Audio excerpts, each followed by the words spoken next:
Welcome to the Slop Farm. Enjoy the video.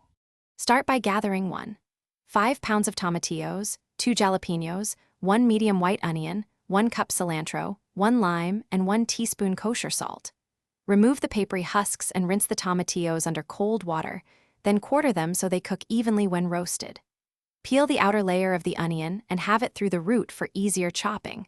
Leave the seeds in jalapenos for more heat, or remove them with a spoon if you prefer milder salsa. Preheat your oven to 450 degrees F and arrange tomatillos and jalapenos on a rimmed baking sheet. Roast for about 12 minutes until charred and softened. Transfer the hot tomatillos and peppers into a blender with 1/2 cup of chopped onion and 1 cup cilantro, then pulse twice to break down large pieces.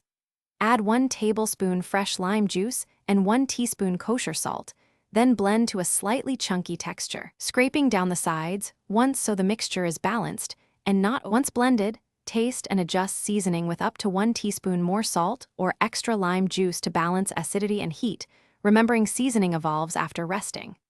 If you prefer a thicker salsa, simmer the blended sauce in a small saucepan over medium for 4 to 6 minutes.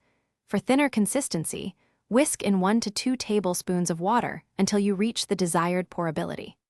Serve fresh, refrigerate in an airtight container for up to 5 days, or freeze in. Thanks for watching. Consider subscribing if we helped you today.